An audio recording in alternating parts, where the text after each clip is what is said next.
Durante siglos, solo se nos ha contado una parte de la historia. El Jesús que la mayoría conoce es el Maestro, el Profeta, el Salvador. Pero hay otra dimensión, más profunda, más interior, una que no se grita desde los altares, ni se impone con doctrina, una que se susurra, que se esconde entre líneas, entre parábolas, entre silencios. Una sabiduría que no busca obediencia, sino despertar. Y es que, en los antiguos textos, más allá del velo literal, se ocultan mensajes diseñados para elevar la conciencia del ser humano, no para convertirlo, sino para recordarle lo que olvidó. El verdadero mensaje de Jesús no era religioso, era transformador, un mapa hacia el reino, no el de afuera, sino el que habita adentro. Lo que sigue no pretende ser una interpretación de las verdades de Jesús ni desviarnos de sus enseñanzas, sino más bien una contemplación profunda de sus palabras desde el corazón del silencio, un intento de intuir aquello que Él sembró en parábolas y símbolos, destinado no solo a ser entendido, sino despertado.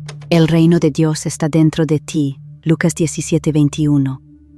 Jesús no hablaba en metáforas vacías, cada palabra suya era una llave, una invitación a cruzar el velo entre lo aparente y lo real, y entre todas sus afirmaciones, quizá ninguna sea más directa y más ignorada que esta. El reino de Dios no vendrá con señales visibles, porque el reino está dentro de vosotros. No está en un lugar lejano ni al final del tiempo, no se alcanza muriendo ni cumpliendo una serie de reglas externas. El reino no es un sitio, es un estado de conciencia. En esta frase olvidada, Jesús revela un secreto que el mundo aún no está listo para aceptar, que lo divino no está afuera, sino en lo profundo del ser humano, está en lo oculto, en lo invisible, en ese espacio interior que solo se alcanza cuando el ego se detiene y el alma empieza a escuchar.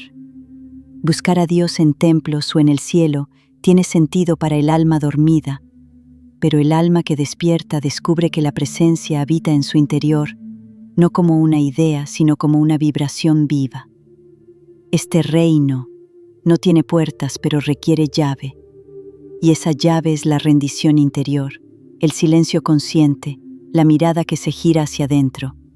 Jesús no nos mandó a buscar lejos, nos llamó a recordar lo que siempre estuvo ahí, y cuando por fin el alma reconoce ese espacio sagrado, comprende que el cielo nunca estuvo perdido, solo olvidado.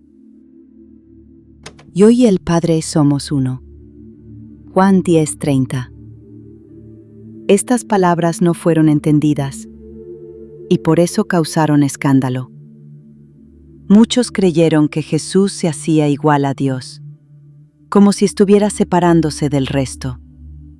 Pero estaban mirando desde la superficie, sin ver que lo que Él revelaba era una verdad universal. Yo y el Padre somos uno. No era una declaración de privilegio, era una revelación de origen.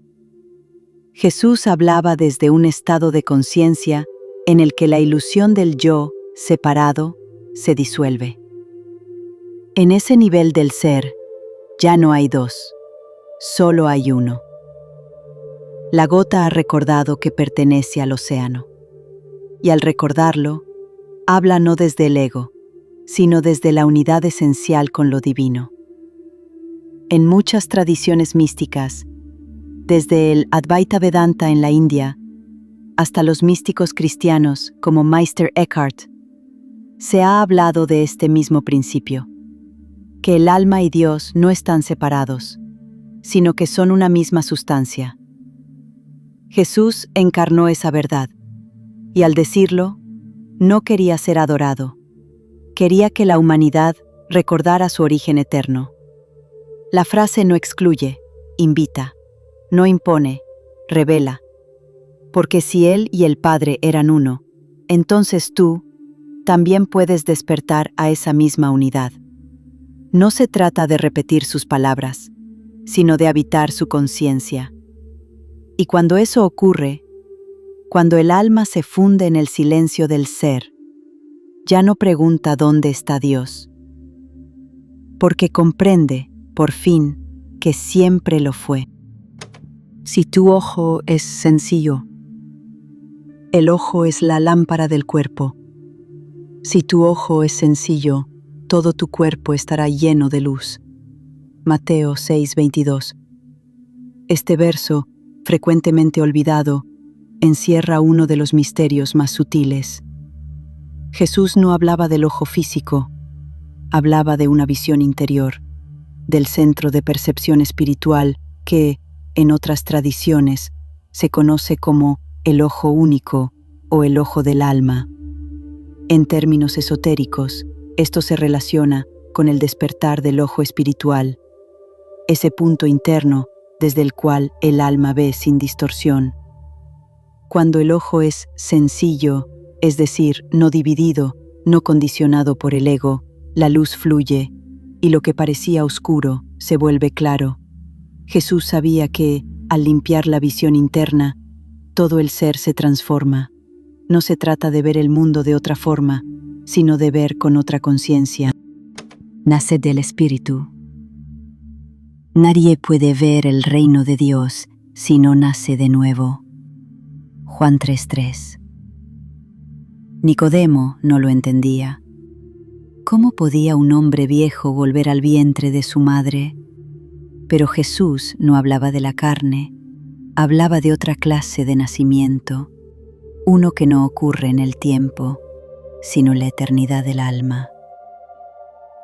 Nacer del Espíritu es romper el cascarón del ego, es dejar morir las formas, los nombres, los miedos heredados, y permitir que lo eterno que te habita emerja sin resistencia.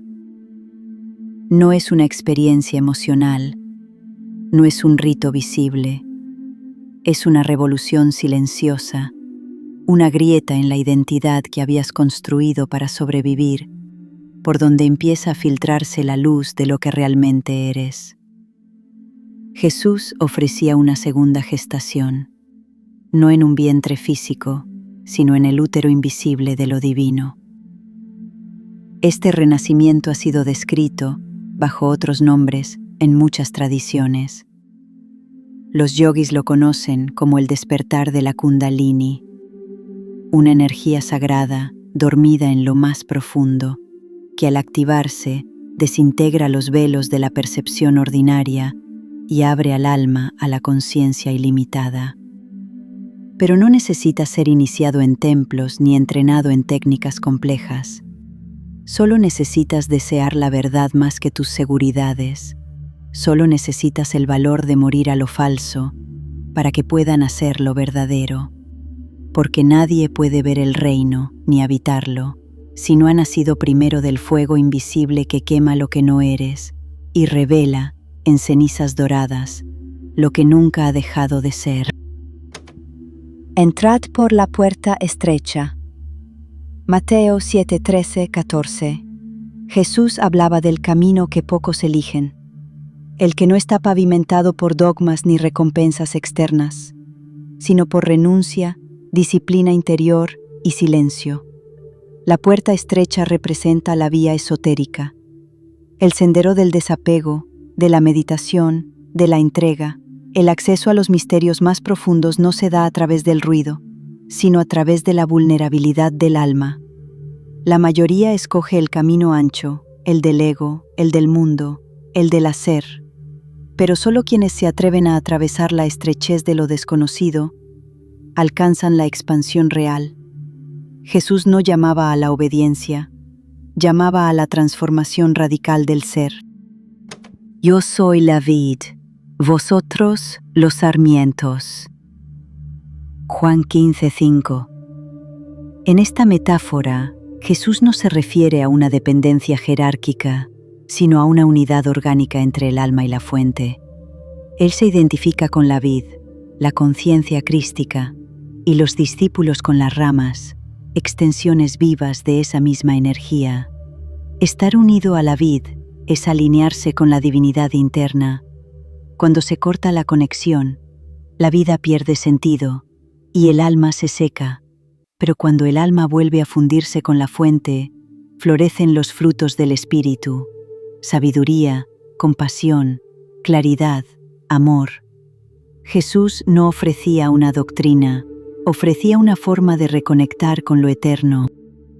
¿A quién realmente enseñó Jesús? No todos estaban preparados para estas verdades. Jesús hablaba en parábolas, pero no por falta de claridad, sino porque sabía que la verdad no se impone, se despierta. A sus discípulos más cercanos, los 12 y también María Magdalena, les confiaba un conocimiento más profundo, uno que no estaba hecho para multitudes, sino para almas dispuestas. El Evangelio de Tomás, uno de los textos gnósticos hallados en Nag Hammadi, recoge enseñanzas que no aparecen en los evangelios oficiales. Si conoces quién eres, serás conocido y comprenderás que eres hijo del viviente. Pero si no te conoces a ti mismo, habitas en la pobreza. El verdadero camino entonces no es externo, es autoconocimiento. No como teoría, sino como experiencia directa del alma, reconociendo su origen divino. Reflexión final. Las enseñanzas ocultas de Jesús no contradicen su mensaje, lo profundizan, no lo niegan, lo despiertan. En cada palabra, Jesús sembró un símbolo, una llave, una frecuencia, no para que lo adoráramos, sino para que nos convirtiéramos en lo que Él ya era, una conciencia unificada con la fuente, un ser que ya no pregunta por Dios, porque lo vive. Y quizás ese sea el verdadero secreto, que el reino nunca estuvo lejos, que la salvación no era un destino, que el Padre nunca estuvo ausente, y que tú siempre fuiste parte del misterio.